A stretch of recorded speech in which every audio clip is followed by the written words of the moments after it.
Ok.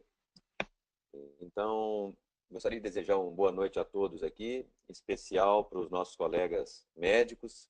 Hoje é Dia do Médico aqui no Brasil, em alguns outros países da América Latina, é Dia Internacional da Menopausa também. Eu sou um ginecologista, trabalho com densitometria já há alguns anos, desde 1998, e de lá para cá os aparelhos evoluíram, os conceitos ficaram mais bem sedimentados e novas propostas surgiram. Dentre essas novas propostas de agregar ferramentas que melhoram a densitometria. Então, uma das ferramentas que melhora a densitometria seria, por exemplo, a ferramenta FRAX, que é um questionário de risco de fraturas, que foi desenvolvido pela International Osteoporosis Foundation em parceria com a Universidade de Sheffield, e que ela ajuda o médico a contabilizar fatores de risco, associar esses fatores de risco à densitometria, pois o FRAX tem abertura para você entrar com dados de densitometria. Então, pela primeira vez, nós tínhamos uma ferramenta que já agregava resultados da densitometria e fatores de risco. A partir daí, novas tentativas foram feitas, geometria óssea foi tentada, alguns outros marcadores, mas o que acabou sedimentando mesmo foi um software desenvolvido inicialmente na Califórnia, depois aprimorado mundialmente, eu posso dizer, na Suíça também. E esse software, ele é um software que utiliza a imagem da densitometria, processa essa imagem, fornece uma informação, e até então isso estava disponível lá na Califórnia, no pesquisador que inventou esse software. Um outro biofísico, uma pessoa de visão, um pesquisador, ele entendeu que aquilo ali poderia ser um preditor de risco e conseguiu validar esta ferramenta em estudos prospectivos, retrospectivos principalmente, depois prospectivos. Então, a ferramenta acabou sendo incorporada e hoje, aqui nesse webinar, nós vamos dividir o webinar em duas partes. Uma primeira parte que vai falar sobre a densitometria óssea convencional, critérios que muitas vezes nós não vemos no laudo, não aprendemos na escola. Então, a doutora Marina Borges Bolina, radiologista de Belo Horizonte, ela vai nos explicar critérios de qualidade para uma boa densitometria, vai nos explicar algumas dicas de posicionamento e também vai trazer algumas curiosidades sobre coisas que podem alterar o exame de densitometria e que muitas vezes nós não estamos pensando. Então, nós vamos ter uma primeira parte do webinar que vai tratar da densitometria óssea em si, do exame, mas do ponto de vista técnico, tentando melhorar um pouco a percepção de quem lê o exame. E a segunda parte eu vou falar sobre aplicações, o desenvolvimento, enfim, vou tentar sintetizar em pouco tempo o que o TBS significa. A ideia é que nós façamos tudo isso no máximo em 40 minutos, tanto a doutora Marina quanto eu, para que nós possamos ter 20 minutos de perguntas. E eu fui orientado aqui que as perguntas elas são feitas aí através da sua guia do chat. Ela tem possibilidade de você escrever essa pergunta, né, através do chat, e nós vamos receber aqui, vamos tentar responder na medida do possível as que nós tivermos acesso, e posteriormente também o pessoal organizador do IOF, agradecer aí a Vitória Braquina, que está lá em Buenos Aires assistindo. Depois ela gerencia aí essas perguntas que eventualmente eu precisar responder a posteriori, não der tempo aqui. Então, agora, nesse momento, são 8h04. Nós temos previsão de encerrar às 21 horas, às 9 horas em ponto, portanto, daqui a 56 minutos. E eu vou passar a palavra para a doutora Marina Bolina, que é radiologista lá do Hospital Mater Dei, em Belo Horizonte. Doutora Marina, com a palavra. Boa noite, Bruno. Boa noite a todos. É um prazer estar aqui falando com vocês. Meu nome é Marina, como o Bruno falou, sou médica radiologista e faço parte da equipe de densitometria do Hospital Mater Dei. Não tenho conflitos de interesse nessa apresentação. Bom, os fatores que contribuem para o risco de fraturas osteoporóticas são vários. Dentre eles, o que a gente vai dar enfoque agora é na avaliação da massa óssea, que é feita pela densitometria. Então, a densitometria óssea é um tipo de exame radiológico que utiliza radiação ionizante, mas em doses muito baixas. Então, aqui a gente tem 1 a 5 sieverts, no caso da densitometria, sendo que uma pessoa em Belo Horizonte receberia, pelo próprio ambiente, cerca de 5 a 8 sieverts por dia. Ou seja, a densitometria está crescendo menos de um dia em questão de radiação que a pessoa vai receber. Isso é bem menor do que o esperado numa radiografia de tórax, uma radiografia de coluna lombar ou em outros exames radiológicos. A Organização Mundial de Saúde, a OMS, para fazer uma divisão mais didática, ela dividiu a avaliação da massa óssea em 3 categorias. Entre o normal e a osteoporose, a gente tem a osteopenia, muitas vezes colocadas realmente com esse diagrama de cores, verde, amarelo e vermelho, e a avaliação desse diagnóstico é feita a partir do T-score. O valor do T-score maior ou igual a -1 desvio padrão sendo normal, menor ou igual a -2,5 desvios padrões sendo osteoporose, e nesse intervalo a gente tem a osteopenia. É importante a gente ter os conceitos de T-score e de Z-score. Então, no T-score, a comparação é entre o paciente avaliado com adultos de 20 a 30 anos de idade. Então, no Z-score, é a avaliação do paciente a ser avaliado com pacientes da mesma idade. Essa é a grande diferença entre os dois.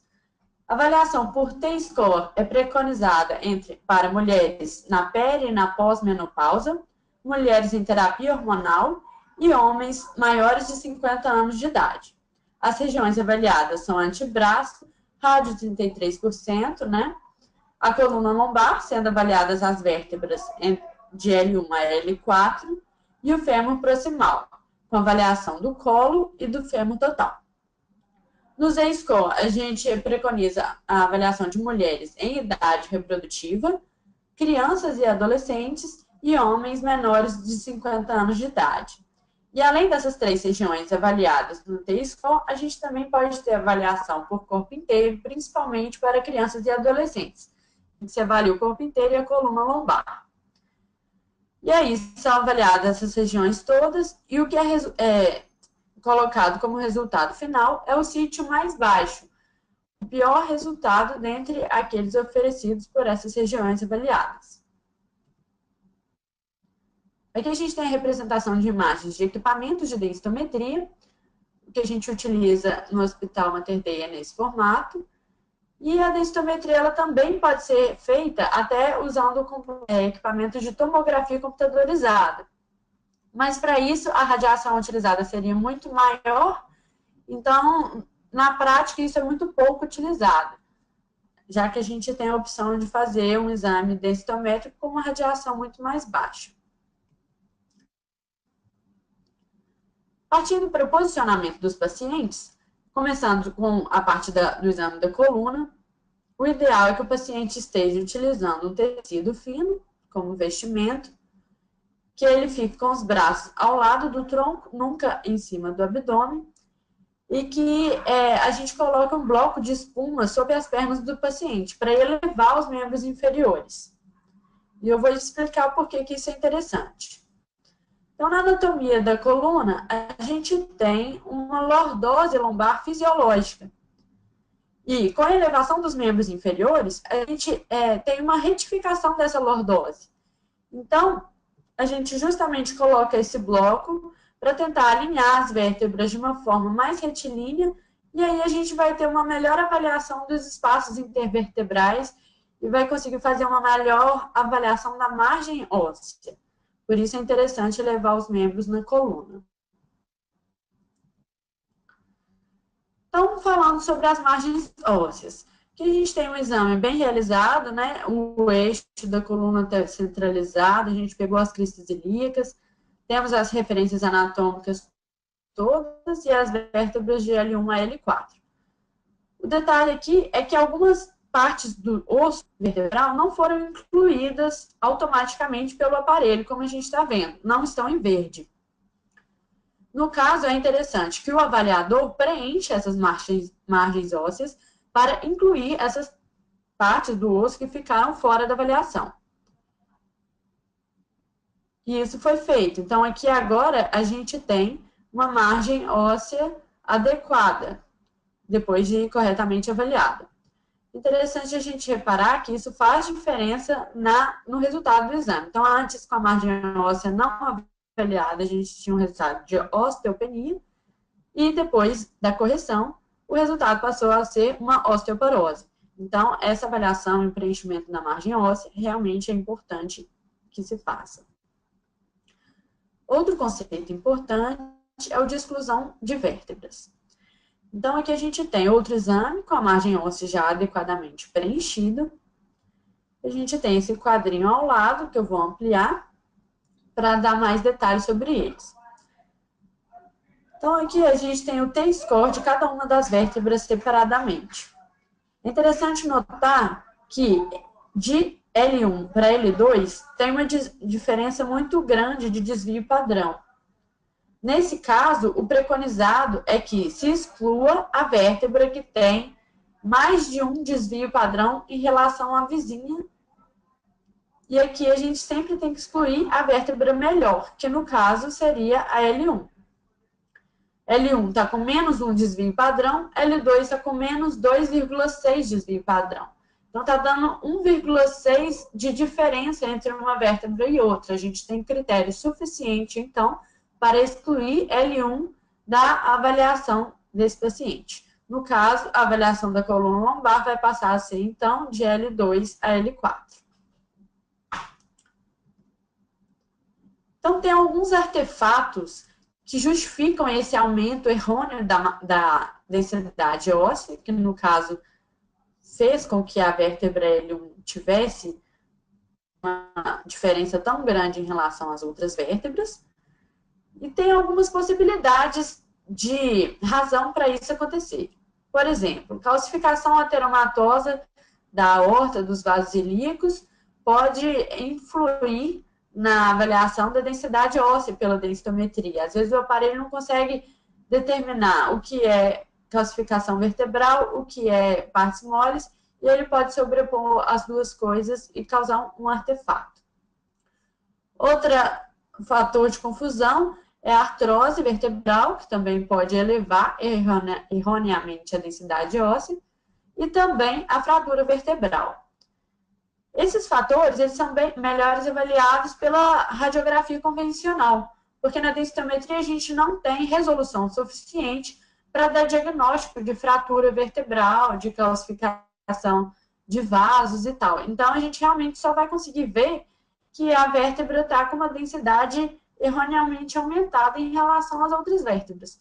Mas no exame da densitometria, muitas vezes a gente não vai saber que de fato que isso está acontecendo. A gente apenas exclui a vértebra. Passando para a avaliação do fêmur. Então, a anatomia do fêmur proximal ela inclui a fóvea, o colo femoral, o grande trocânter e o pequeno trocânter. O interessante em relação ao posicionamento do fêmur é fazer uma rotação interna. Então, aqui a gente tem os pés posicionados junto ao posicionador, ajudando que o paciente faça uma rotação interna com o membro inferior a ser avaliado. Então, aqui a gente tem um posicionamento adequado, em que o trocânter menor está praticamente escondido. Ele quase que passa a ser só um reforço aqui da cortical do fêmur, porque ele está posteriorizado, e isso é o adequado para a gente poder ter uma adequada visualização do colo e do fêmur total, como preconizado nos exames densitométricos. Aqui uma avaliação do colo femoral e aqui uma avaliação do fêmur total. Para efeito de diagnóstico, tanto o colo quanto o fêmur total são importantes. O que for com resultado pior dentre os dois vai ser considerado como resultado final. Mas, para o monitoramento da massa óssea, a gente usa o fêmur total, que tem uma área maior, uma área total muito maior do que a área do colo. Então, para monitoramento é adequado que se use o fêmur total. E é interessante a gente pontuar algumas questões que fazem diferença no dia a dia da avaliação da densitometria. E uma delas é a área. Então, aqui a gente tem dois exames representados pela letra A e a letra B, nos quais a área avaliada está diferindo uma da outra. Por quê? Justamente pelo posicionamento. Então, a gente vê que no exame da letra A, o pequeno trocante está muito pequeno, que é um posicionamento adequado. No exame da letra B, o pequeno trocante já está maior. Provavelmente a rotação interna não foi conforme preconizado nesse exame aqui na letra B. Então, a gente tem uma máscara que a gente consegue colocar um exame em cima do outro, e aqui a gente vê que os contornos do exame B realmente não batem com o do exame A. Há uma diferença entre as áreas. E isso é representado aqui no gráfico. Então, a tendência está ligada à área. Os dois exames foram realizados no mesmo dia, sendo que a área do exame B é muito maior do que a área do exame A. Esse outro quadradinho é o exame anterior realizado do mesmo paciente. E por que isso é importante? Porque a densidade mineral óssea é o conteúdo mineral ósseo sobre a área óssea. Então, se a área óssea aumenta, a gente tem uma redução da densidade mineral óssea. E é isso que a gente está vendo aqui. Então, quando a gente passa para avaliar a densidade mineral óssea desses dois exames, aquele que tem maior área, que é o B, tem uma densidade mineral óssea muito menor do que aquele que tem a área menor, que é o A. Ou seja, a avaliação da área ela é importante para o resultado da densitometria e ela influi muito. Então, se a gente tem uma comparação entre o exame anterior e o exame atual, o ideal é que a massa óssea, a área óssea dos dois exames seja a mesma. Ou seja, a máscara ela tem que bater de um exame anterior com o exame atual para que o monitoramento da massa óssea seja feito de uma forma adequada.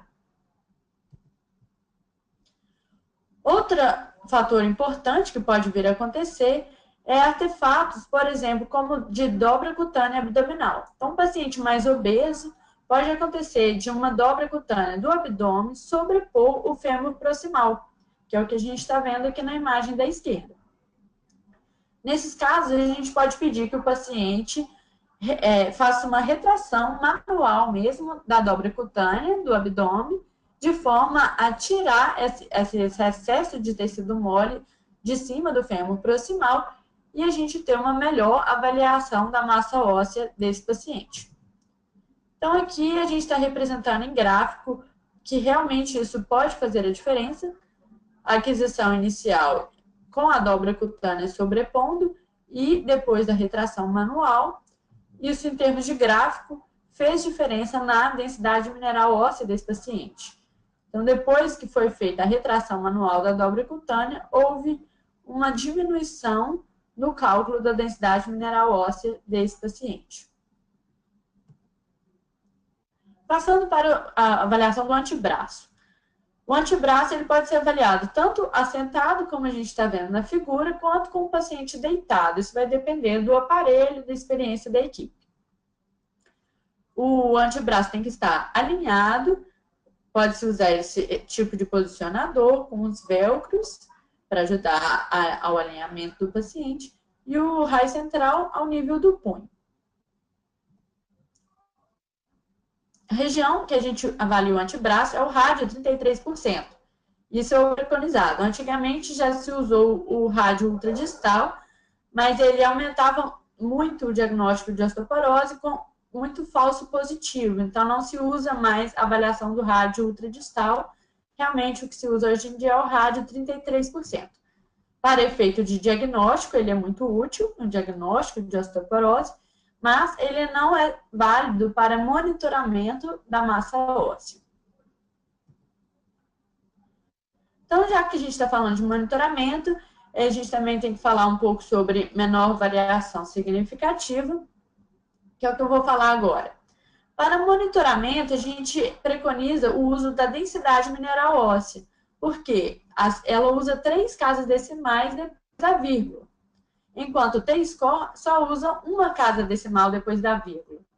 Então, aqui na densidade mineral óssea, a gente vai conseguir ver variações menores da massa óssea entre um exame e outro. Ela vai ser mais sensível do que a avaliação de comparação entre o T-score.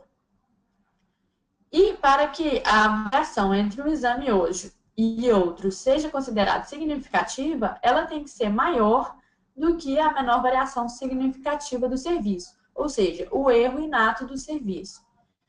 Aqui o quadrado azul representa a menor variação do serviço e o gráfico amarelo representa a variação da massa óssea. Somente quando ela passa fora desse valor representado pela menor variação significativa é que vai ser considerado uma queda ou um realmente aumento real da massa óssea do paciente. Para concluir, a gente falou que a aquisição, tanto na mesa do exame, a aquisição, posicionamento do paciente, quanto a análise das margens ósseas e a comparação com os exames anteriores, são de fundamental importância no exame da densitometria. É importante sempre reanalisar os exames anteriores e comparar da forma adequada, utilizando as máscaras, verificando se as áreas ósseas são as mesmas, se são compatíveis, para que o monitoramento da massa óssea seja feito da maneira adequada. A amostra tem que ser reprodutível, mesmo no posicionamento e área. Os estudos devem ter precisão com intervalo de confiança de 95%, que no caso é a menor variação significativa de cada serviço. O diagnóstico é pelo T-score, mas o monitoramento da densidade mineral óssea é feito pela densidade mineral óssea. E os sítios preconizados para o monitoramento são a coluna lombar e o fêmur total. Muito obrigada a todos. Boa noite.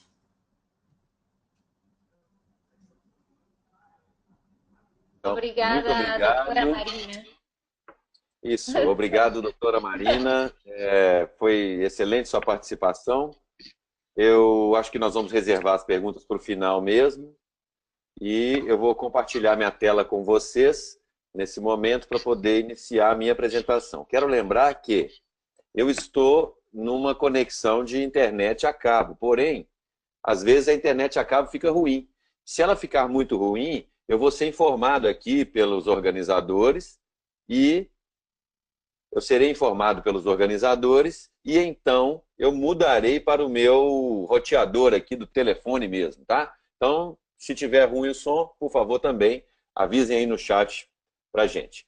Bem, eu não tenho nenhum conflito a declarar, aliás, só agradecer a IOF por ser uma entidade representativa de alcance mundial, fazer Dia Mundial de Osteoporose, fazer pesquisa, ter periódicos, desenvolver guidelines, apoiar iniciativas, informar o público e informar o médico. Então, assim, já fui muito à sociedade por aí.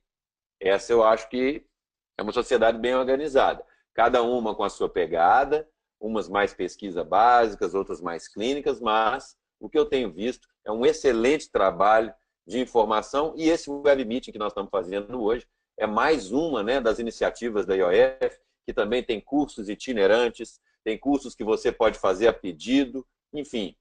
Em termos de educação na área de osteoporose, as parcerias são inúmeras, tá? E também, além das bolsas que oferecem para os congressos, especialmente o congresso que vai ter ano que vem na Cracóvia.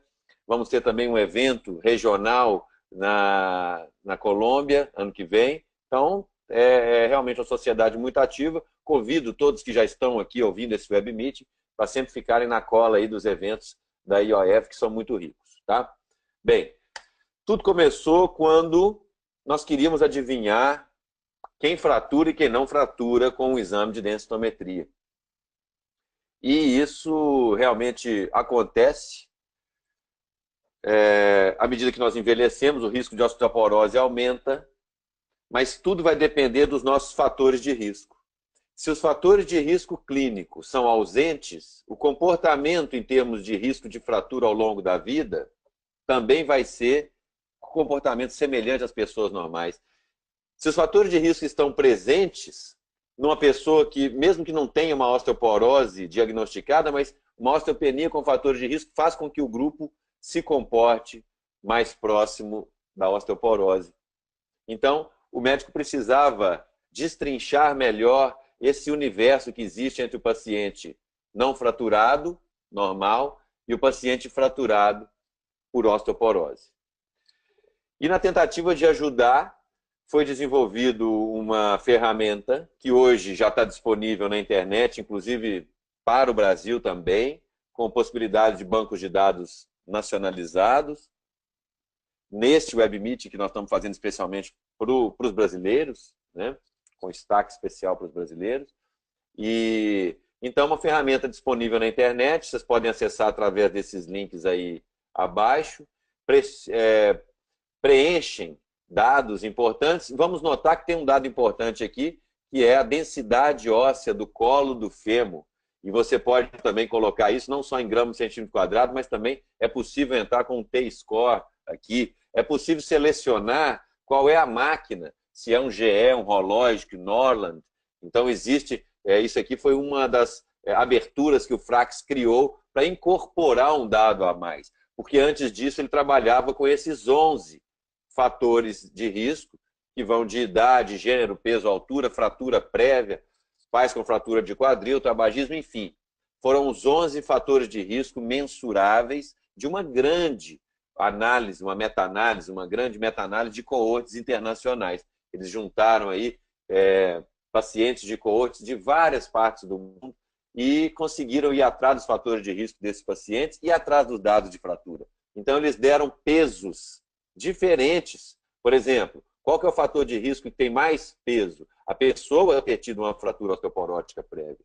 Então, se ela marcar um sim aqui, é muito provavelmente que, ao processar o Frax, a resposta que o Frax nos fornece em termos de risco de fratura vai ultrapassar o limiar de intervenção. O que quer dizer isso? O Frax ultrapassou aquela custo-efetividade necessária para que o paciente possa se expor ao medicamento para obter um benefício, ou seja, é um paciente com risco de fraturar o suficiente para tratar, para merecer o tratamento da osteoporose, né? Bom, a minha parte falar é sobre o Trabecular Bone Score. Eu já vou abrir com um mapa, já para a gente situar o que é o TBS no mundo hoje. Está mais concentrado na Europa, embora haja também centros que já compraram licenças em diversos outros países, inclusive Brasil. Tem alguns também já na Colômbia, e perdão aqui a ausência de algumas setinhas vermelhas, alguns marcadores vermelhos, porque não foi realmente o site atualizado hoje. É um site que estava na época ainda em 2016. Mas já dá para perceber uma grande concentração nos Estados Unidos e também na Europa, né? Onde alguns guidelines já estão sendo incorporados com o Frax, né? Já está recebendo a incorporação. Então, eu tenho guidelines da International Society for Clinical Densitometry e da National Osteoporosis Foundation, baseadas mais nos Estados Unidos, apesar de representarem, principalmente a ISCD, a comunidade densitométrica internacional. O ESEIO, que é um grupo de atividades econômicas preventivas para os danos causados da osteoporose, vamos dizer isso. É um grupo de aspectos epidemiológicos e econômicos da Europa que procura mitigar os efeitos das doenças degenerativas, como osteoporose e osteoartrite. O próprio Frax, que é uma recomendação internacional, também recebeu uma abertura para ser ajustado pelo TBS.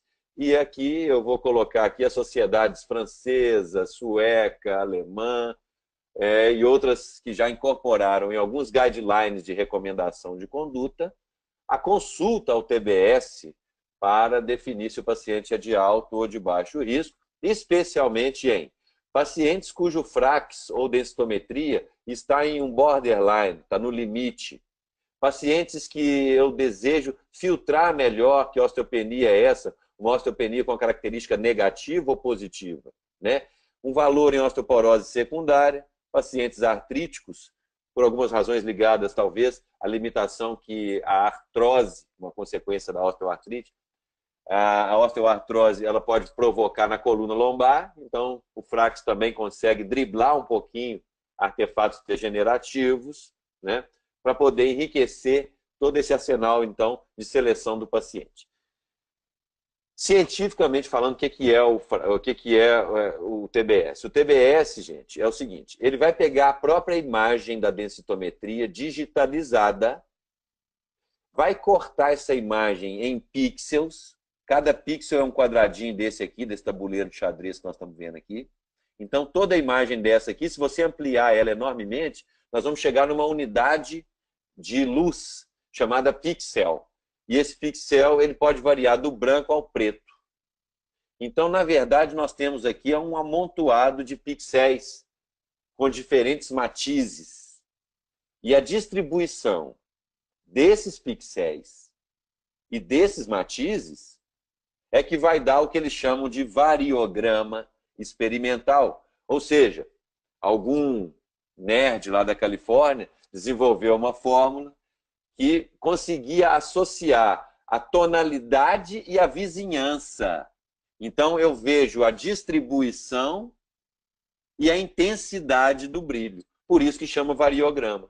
Então, em cima disso, dessa imagem densitométrica, ele conseguiu evoluir para um osso, vamos dizer, um osso que eu diria constante, homogêneo, vamos dizer assim, ou então para um osso degenerado heterogêneo. Então, ele começou a analisar as diferenças de brilho entre o que era considerado bom e o que era considerado ruim. Quando essas diferenças eram maiores, contabilizava negativamente para o TBS, por isso que eu vejo aqui em vermelho, no meio do amarelo aqui, alguns pontos piores em termos de TBS. E na imagem de cima não tem tanto vermelho. Então, a partir daí, a partir da própria imagem densitométrica, sem necessidade de nenhum raio-x extra, podendo entrar em exames antigos realizados no mesmo aparelho. Então, eu posso fazer um TBS da paciente há 10 anos atrás e acompanhar ele agora eu posso. Se eu quiser fazer o de hoje, comparar também. Então, um osso bem distribuído deve ter um TBS melhor. Um osso mal distribuído, um TBS pior. É isso, tá? Basicamente é isso aí. Traduzindo isso de uma maneira mais didática, vejam que as diferenças aqui, ó, elas acontecem de uma maneira muito abrupta. Aqui já estão melhor distribuídas e aqui mais ainda distribuídas. Ou seja, com a mesma massa óssea que eu tenho aqui em cima, nessas três, vamos dizer, nesses três cubos ósseos, nessas três amostras ósseas, aqui eu tenho uma distribuição francamente assimétrica, muito osso e pouco osso, ou seja, buraco. Aqui a assimetria está menos intensa e aqui a assimetria está menos intensa ainda porque o osso foi melhor distribuído. O claro e o escuro está distribuído e não tão conflitante, saindo tão radicalmente da outra. Tá? E quando você então ter melhor, o TBS pior, tá, gente? Então, o TBS primeiro provou que é uma ferramenta sensível à qualidade. Para provar isso, ele usou o método padrão ouro de qualidade óssea, que é a óssea. Seja real, seja ela biópsia virtual. Eu peguei aqui o exame de biópsia bonito, tem alta resolução, né? Ele pode ser dividido por varizoso. Eu medi o diâmetro médio das trabéculas, o espaçamento das trabéculas, quase os mesmos parâmetros que na biópsia real, você consegue a biópsia virtual, parâmetro dinâmico, né? Mas você consegue medir muito bem a parâmetro de qualidade. Qual é a espessura média das trabéculas, por exemplo?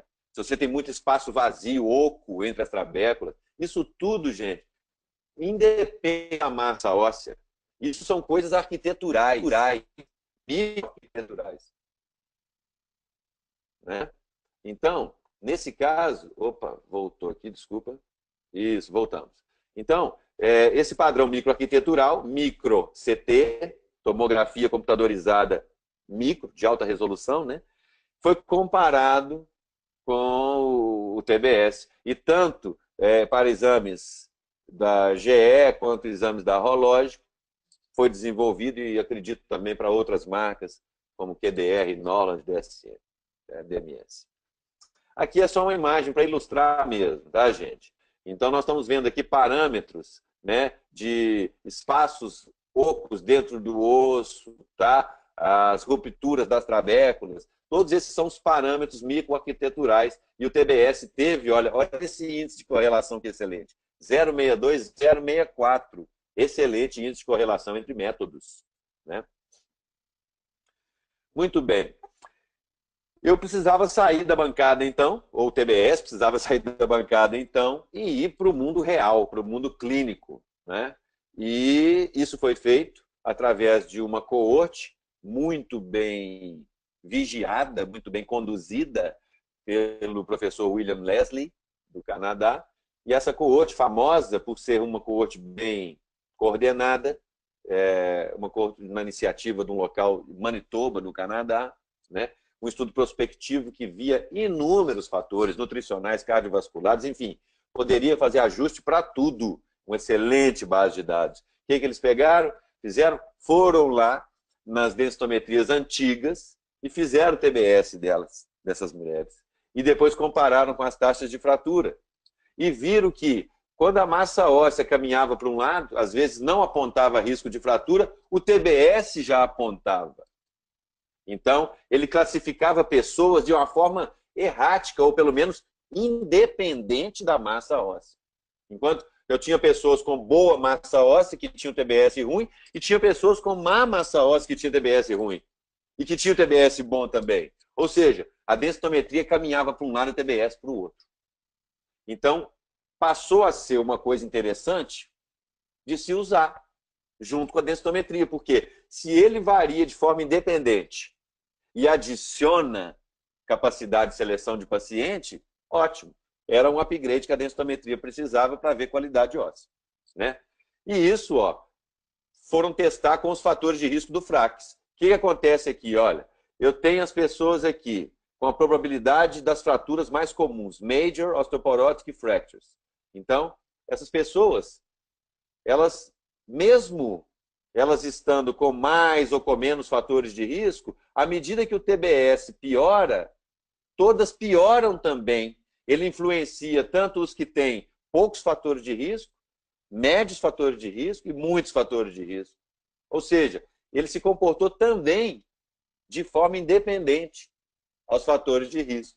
Então, não só a densitometria, mas aos fatores de risco. Vamos juntar essas três coisas, né? Então, TBS, densitometria e o risco de fratura, mostrando, né? Mesmo tem pessoas com osteoporose e que à medida que o TBS vai piorando, vai para o quartil mais baixo, a osteoporose dela fica até mais arriscada. E olha que coisa interessante, eu posso ter uma pessoa com osteopenia, mas com TBS baixo, tá vendo esse laranja aqui? Que fica talvez igual ou pior do que quem já tem uma osteoporose, mas com TBS bom. Olha que coisa que começou a surgir aqui, uma subestratificação. Se eu tinha aquela dicotomização entre o normal e o osteoporótico, agora eu passei a ter, além do amarelo, um laranja, que pode selecionar pacientes que ou iam ser perdidos, porque não tem a osteoporose na densitometria, tem só osteopenia, ou que iam ser erroneamente inocentados, vamos dizer assim, pois teriam uma massa óssea boa, mas um TBS ruim, tá? E isso foi testado e validado. Então, essas tabelas que vocês estão vendo aqui não é uma tabela criada, ilustrativa, não. Ela deriva de estudos transversais e prospectivos, tá?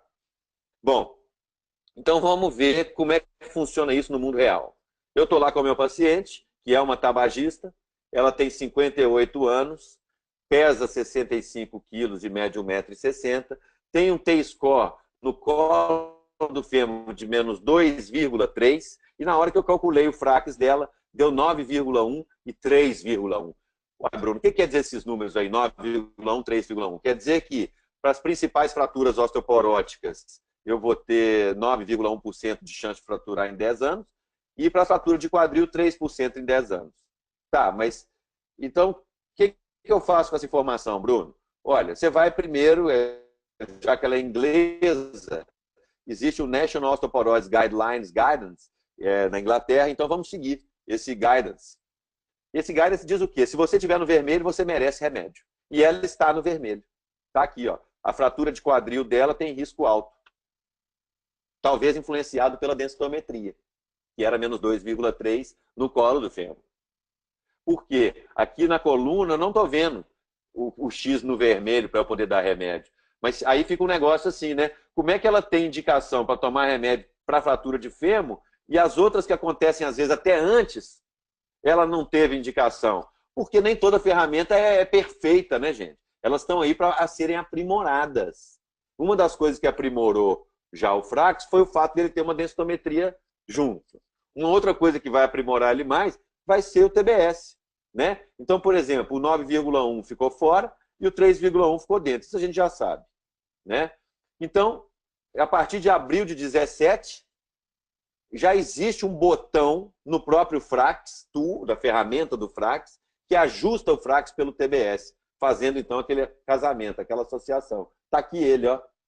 Então vamos ajustar 9,1, 3,1, vamos clicar no botão do Frax. Pronto. Ajustei o TBS. Peguei e coloquei um TBS bem ruim, um TBS baixo de 1,16. Então o que vai acontecer com o TBS baixo? Ele vai pegar esse risco que era de 9, que era de 3, e vai subir esse risco depois para 12, para 4. Então, o que ele fez? Ele pegou o pessoal, depois do ajuste, estava em 9,1, ó, o risco de fratura daquela paciente, e falou com ela, não, com esse TBS da senhora aí, ó, o seu risco é 12 aqui, e o do fêmur também recebeu um plus. E falou, o seu risco é maior do que a senhora pensava, porque seu TBS é muito ruim. E se a gente fizer a simulação de TBS ao contrário, lá na ferramenta do Frax, o resultado também, gente, funciona ao contrário. Tá? Eu já fiz esse teste. E o que quer dizer essa reclassificação, então? Uai, 38%, desculpa o uai, tá, gente? 38% dos casos de fratura em osteopenia. Ou seja, eu tinha pacientes em osteopenia que eu não sabia se ela era daquela de baixo ou de alto risco, deixei ela lá quieta. 38% das que fraturaram em osteopenia, na verdade, tinham TBS ruim, gente. Das que fraturaram em osteopenia. Não estou falando das que fraturaram em osteoporose, não. Das que fraturaram em osteopenia, 38% já tinham TBS que avisava. Então, veio para ajudar. Tá bom? Fazendo, então, aquela escala de cores que eu mencionei anteriormente, agora eu tenho uma maneira de fazer um ajuste mais fino da massa óssea. Massa óssea, densidade mineral óssea, mais o TBS agora. Por exemplo, eu posso ter uma densidade mineral óssea normal, com um TBS muito ruim, eu já fico de olho. Uma outra osteoporose, mas com um TBS bom, aqui ó, já não é uma osteoporose que eu vou olhar com melhor encanto para ela. Né? E isso pode me ajudar até a tomar decisões. Por quê? Porque o TBS também, gente, durante o tratamento da osteoporose, ele muda. E olha que interessante, a teriparatida é o medicamento que mais traz qualidade para o osso. E o bisfosfonato é o que mais traz massa, sem qualidade para o osso. Então, a influência ou a resposta que a teriparatida causou para o TBS é muito maior do que os bisfosfonatos. Olha que interessante, teriparatida influenciou muito o TBS. Influenciou muito o TBS. Até o denosumab influenciou muito. Quem que influenciou pouco o TBS? Os bisfosfonatos. Eles ganharam muita massa óssea. Olha o ácido oledrônico aqui, gente. Ganhou massa óssea, mas o TBS dele, depois do tratamento, não mudou muito. Olha. Então, TBS, gente, mostra mais qualidade do que quantidade, tá? É por isso que ele está sendo útil aí para ajudar na densitometria. Aqui o exemplo do ácido zoledrônico. Esse aqui ó, é o placebo do ácido zoledrônico, medindo massa óssea. Esse é o ácido zoledrônico, medindo BMD, DMO, massa óssea. Olha a DMO como é que subiu. Beleza. E esse outro aqui, ó, o placebo medindo o TBS e o zoledrônico, né, medindo o TBS. O TBS do placebo e do zoledrônico quase não tem diferença. Já a massa óssea tem um tantão de diferença num estudo que nós sabemos que tem dado de fratura e tudo mais, tá? Que é o Horizon. Muito bem. Para resumir, né? Aqui em cima a teriparatida super influencia o TBS, o denosumab mais que os bisfosfonatos, talvez também porque ele tem uma mudançazinha na qualidade óssea, né? Ele modifica alguns parâmetros ali na cortical, então ele também vai causar uma diferença, né? E além disso, de acompanhar tratamento, respostas diferentes para tratamentos diferentes, eu já vou finalizar, né? Eu sei que eu tenho um compromisso com vocês, então vamos deixar aberto para perguntas, mas já estou finalizando. Então, o TBS foi bom para causas secundárias de osteoporose. Tá? Aqui o exemplo de excesso de glicocorticoides, ou glicocorticoides simplesmente, e TBS. A amostra pequena, mas, de qualquer forma, né, gente, à medida que o TBS piorava, a massa óssea nem mudava. Ficava aí, ó, dentro do erro, da margem de erro do método. Enquanto isso, o TBS deteriorava largamente. Tá? Então, TBS variou para um lado, massa óssea variou para o outro.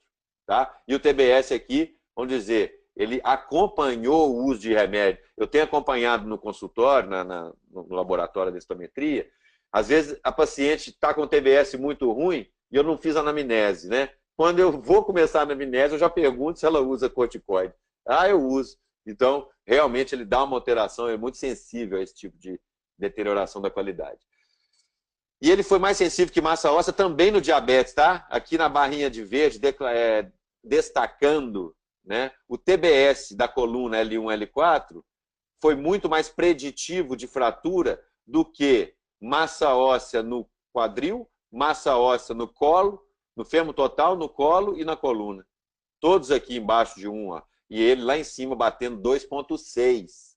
Na mesma coorte, super cuidadosa, mas só com 2.356 diabetes mellitus. Bacana, né? Trabalho muito bonito, ó, demonstrando esse efeito. E como é que o diabetes estraga o osso, gente? Pelo excesso de açúcar, pela glicação do colágeno, tá? Ele tira a qualidade do osso. O diabético osteopênico pode já estar fraturando, igual um osteoporótico normal, tá bom? Então é isso que o TBS vem ajudar. Transplantados renais também mesma coisa. Olha que lindo esse trabalho, muito bonito. O TBS acima da média, as pessoas tiveram menos fratura que quem teve TBS abaixo da média. Quem quiser reproduzir esses trabalhos aí, gente, a curva de produção do TBS é geométrica. Cada ano que passa tem mais estudos publicados, tá? Por isso nós já estamos caminhando até para o monitoramento. E aqui uma outra aplicação do TBS que nós fizemos, foi um trabalho com a Bárbara aqui de BH, nós fizemos, foi super bacana, pegamos as mulheres pequenas, porque a densitometria de mulher pequena sempre dá osteoporose. Às vezes, sem ela ter osteoporose, o simples fato do osso ser pequeno, o aparelho sofre com isso, sabe? Então, a maneira de compensar é estudando essas baixinhas. A gente chamou elas de baixinhas. E estudamos as baixinhas com o TBS. Não é que as baixinhas, sem fratura, tinham TBS bom mesmo? Né? Ou seja, tinha muita baixinha que estava injustamente sendo chamada de osteoporótica, sendo que ela nunca ia fraturar, porque o osso dela tinha boa qualidade, né? Então, conseguimos ver que o TBS também poderia ser útil em pacientes fora, tá, gente? Estou falando de gente aqui abaixo de 1,42 m, tá? Comparado com gente acima de 1,65 m, com o mesmo T-score, a mesma data de menopausa e a mesma idade. Então, foi feito ajuste para isso tudo. E o TBS nos mostrou que a densitometria talvez estivesse exagerando no diagnóstico das baixinhas, enquanto o TBS delas estava, na verdade, melhor. Agora, para saber dados de fratura, eu vou ter que acompanhá-las, né? Durante algum tempo. Por isso que é bacana, um exame que eu posso entrar, até em exame antigo, né? Densitometria que está arquivada antiga, eu posso entrar e pesquisar. Tá? Para finalizar, então, ele é um derivado da imagem da densitometria, que fala da microarquitetura, do risco de fraturas, independente da massa óssea e do frax. A densitometria de qualidade, é claro, é a base. Se você entra com lixo, você vai sair com lixo, então tem que ser uma margem óssea que nem a doutora Marina falou, muito bem colocada, muito bem definida. Vértebras que são excluídas também, o TBS é capaz de acompanhar a exclusão de uma forma automática. Com 1 segundo ele abre uma janelinha que você já gera o laudo do TBS, aqui abaixo à direita, eu estou mostrando mais ou menos como que é a tela do computador na hora que você termina o exame, pede o TBS, ele gera o laudo na mesma hora. Tá? Ele complementa a densitometria, é importante dizer a densitometria, né? Primeiro a densitometria, depois o TBS. Causas secundárias de osteoporose, está muito rico esse campo. Monitoramento qualitativo, que é mais ou menos esse apelo do TBS, e um detalhamento na estimativa de risco. E eu vou arriscar que talvez no futuro próximo nós vamos estar definindo conduta terapêutica, ou seja, paciente com boa qualidade óssea pode tomar remédio que não modifica a qualidade óssea, e paciente com má qualidade óssea já deveria pensar num remédio que muda a qualidade óssea. Tá? Isso impacta diretamente o uso dos bisfosfonatos, não está estabelecido em nenhum lugar, mas eu acredito que vai ser uma ferramenta que talvez pela primeira vez na história nós vamos ter um método de imagem que seleciona ou nos ajuda a selecionar um agente terapêutico. E isso certamente vai ser bom para os pacientes. Lembrando, então, gente, que dia 20 de outubro é o Dia Mundial de Combate à Osteoporose, é o World Osteoporosis Day. Ame seus ossos, entra no site, tem material para paciente, tem uma cartilha fantástica para paciente. Quem quer baixar é de graça, é um PDF, e os pacientes são bem informados, porque a informação é muito bem filtrada e dosada. Aliás, todo o site da IOF, com a calculadora de cálcio também, estimulem seu paciente a visitar, que é um site muito rico, e eu vou deixar esses minutos finais, então, são 10 minutinhos finais para as nossas perguntas, tá? Muito obrigado a todos. Vitória, se você quiser contribuir com mais alguma informação, eu estou à disposição.